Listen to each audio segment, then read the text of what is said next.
Nah makanya kesempatan juara itu ada di 2026. Dan saya menyukai, saya suka kalau ada juara dunia dan namanya Portugal. Gitu loh. Bukan berarti saya dengan ini saya bukan karena Messi hebat enggak. Saya pingin Ronaldo tuh angkat trofi kok. Ya, makanya untuk hanya satu tim yang bisa mendobrak Jerman, Prancis, Argentina, Brasil, Portugal dengan CR7-nya. Nah kalau Portugal juara saya senang, kenapa? Ada juara dunia baru dan CR7 menjadi top skor, itu kan bagus buat dia. Artinya CV dia bertambah kan. Orang tidak bisa membandingkan terlalu jauh dengan Messi, dia bisa menyamakan posisi Messi itu bahwa saya sudah pernah juara. Kalau misalnya Portugal juara misalnya nih, jangan happy dulu. Ronaldo top skor misalnya. Bakal sebanding dong buatnya Ronaldo sama Messi. Ya bisa. Bisa banding. Bahkan mungkin untuk bicara Piala Dunia kan dia paling lengkap. Kita sudah bilang tadi kan. Selalu mencetak gol di 6 edisi kan. Yang tidak dilakukan oleh Messi di 2010. Ya walaupun mungkin Messi kita bilang tadi sekarang sudah melebihi dari Klose kan. Bahkan mungkin sepanjang zaman tidak akan bisa dikejar kalau Messi bisa mencetak 20-22 gol. Dalam edisi nggak sulit untuk bisa mengejar. Karena CR7 pasti akan last dance dia kan. Terakhir dia. Kecuali yang kita bahas tadi. Dia masih mau.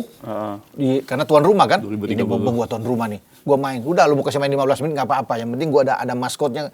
Gue ada di dalam. 45. Artinya dia bisa menciptakan rekor.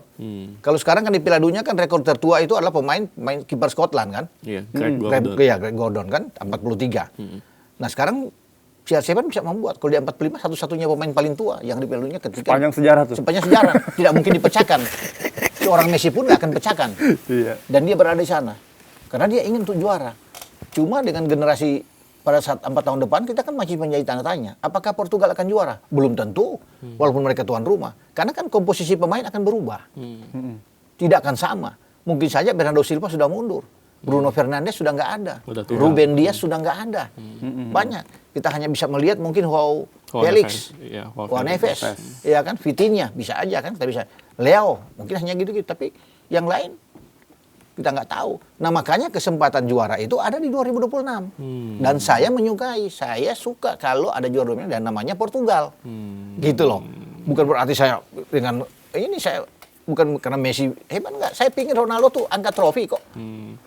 Untuk bisa orang tidak akan terlalu jauh membandingkan bahwa ini sudah di atas. Ya kalau gagal itu yang membanding akan jauh. Misalnya Portugal tersisi nanti di 32 besar kalau lolos kan. Nah, itu kan akan dan kemudian Messi juara lagi. Akan semakin jauh gapnya. Itu sih selesai sih itu. Selesai orang lu banding apa lagi? Gak bisa. Gak bisa dibandingin. Gak bisa dibandingin lagi kan. Tiba-tiba back to back dan ini Messi itu kalau bilang nggak ambisi tetap ambisi. Kenapa? Dia ingin menjadikan bahwa negara yang bisa back to back itu dari Latin semua. Berhasil melakukan itu di tahun 58 di Swedia, kemudian 62 di Chili dengan Pelenya. Satu-satunya yang back to back. Ada Italia juga ya? Ya, Italia itu di awal-awal. 34 sama 38 kan, setelah Uruguay juara tahun 30. Ya, itu juga itu kan zaman-zaman ini. Mussolini. Tapi modern ke sini nggak ada lagi yang back to back. Mau event Jerman atau siapapun. Satu-satunya peluang ada sekarang di Argentina. Sebenarnya Maradona tuh hampir ya Maradona ya. Waktu Maradona 86 itu ya. Kan dua-duanya lawan Jerman. 86 lawan Jerman. Ya, menang 3-2 di Meksiko juga. Di Meksiko juga tuan rumah. Kemudian tahun 90 dia hadir lagi lawan Jerman lagi di final. Nah, dia kalah di situ. Ya kan 1-0 gol Bremer di final. Tapi mereka kalah di awal lawan Kamerun, kamu masih ingat kan? Lawan Roger Milla. Ya kan Omar Biyik saat itu, tapi mereka ke final kalah. Nah Messi sekarang punya peluang setelah melihat penampilan luar biasa dia. Nah itu akan ditentukan. Makanya motivasi dari CR7 bagaimana untuk bisa mengejar terus. Ya dengan konsistensi agar mereka jangan tersisi. Kalau mereka tersisi jangan ke 32, di 16 atau 8. Nah itu Messi akan lari sendiri. Selama ada Argentina di situ dan Argentina punya peluang juara, orang akan melihat Messi terus kan. Dia angkat trofi back to back. Nggak pernah di era modern kecuali Argentina. Nah itu yang Messi akan kejar.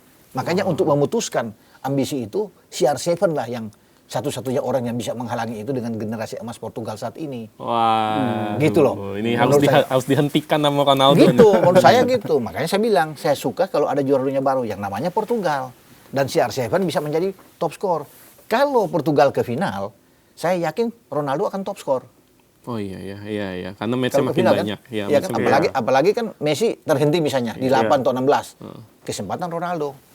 Jadi gitu. Bukan Ronaldo nggak bagus, tapi peluang dia bisa menjadi yang terbaik gitu loh. Jadi akhirnya lengkap lah sudah. kurikulum vitae-nya kan saya sudah dapat trofi, Bos. Jadi saya mundur, udah enak. Nggak main juga di 2030 nggak apa-apa. Ya kan? Udah bebas ya. Udah bebas.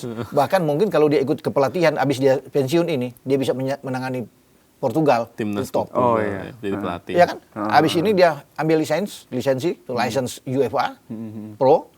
Jadi pelatih ganti Martinez, semua akan dukung. Untuk 2030 kan. Kan sudah angkat trofi nih, katakan juara kan.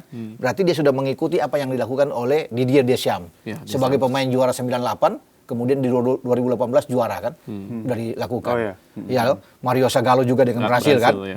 Sebagai pemain dan pelatih. Franz Beckenbauer sebagai pemain, 74 juara kalahin Belanda, dan tahun 90 dengan Lothar Matthäus, Klinsmann, Rudi Völler juara di Itali. Jadi akan diikuti juga oleh Cristiano Ronaldo. Tapi terlepas dari perdebatan Messi dan Ronaldo nih, Bung Ropan. Iya. Di Pildun 2020 setuju nggak kalau misalkan ini paling seru dibandingkan di 2000 ke atas? Ini turnamen paling seru, karena kan melibatkan tim yang banyak. 48 tim, ya kan, 104 pertandingan. Terbagi dalam 12 grup. Dan bahkan gol sampai tadi malam sampai terakhir sudah 139 gol yang lahir. Wow. Dari 33 pertandingan yang bermain, itu pertama kali yang terjadi bahwa ketika 33 pertandingan itu sudah di atas 100 gol. Rata-rata 3 gol ya? Rata-rata 3,02 per game, per pertandingan.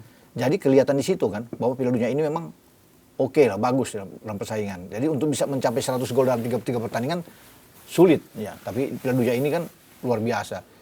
Jerman melakukan dengan 7-1-nya. Yeah. Kemudian diawali dengan tuan rumah Amerika memukul Paraguay 4-1. Kan naik terus tuh. Yeah. Naik terus tuh. Kemudian Belanda hajar Swedia 5-1. Ya kan? Spanyol juga pesta gol. Portugal juga akhirnya bikin gol banyak, clean sheet. Jadi memang grafik naik terus. Untuk bisa di Piala Dunia ini. Jadi bukan tidak mungkin dalam pertandingan-pertandingan ke depan itu gol-gol akan banyak. Cuma kalau sudah melebihi, sudah di 16 besar sampai 8, itu akan menurun golnya. Karena sudah melibatkan tim-tim kuat.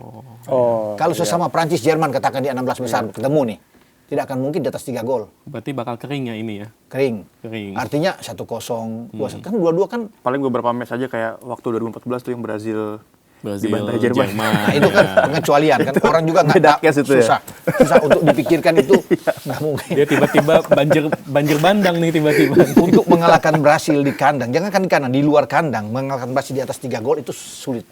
Untuk mengalahkan di atas 3 gol ya. Impossible ya? Iya, atau 5 gol itu sulit. Apalagi di kandang, itu memang dipermalukan betul. Makanya kan ketika di semifinal itu kan di ruang ganti, Joachim Löw sudah bilang pemain, stop! Jangan tambah lagi gol. Iya. Cukup 5, kan udah 5-0 tuh pertama waktu lawan Jerman. Jadi dia sudah bilang ke pemain, nah dapat 2 gol di babak kedua, Andre Schürrle udah masuk kan, bikin 2 gol. Kenapa ada gol itu? Andre Schürrle bilang, dibuka. Saya nggak mungkin nggak bikin gol. Sudah berhadapan dengan kiper. Udah 1 lawan 1. Iya kan 1 lawan 1. Jadi mau gimana tuh? Jadi saya bikin gol. Gawang Julio Cesar saat itu kan.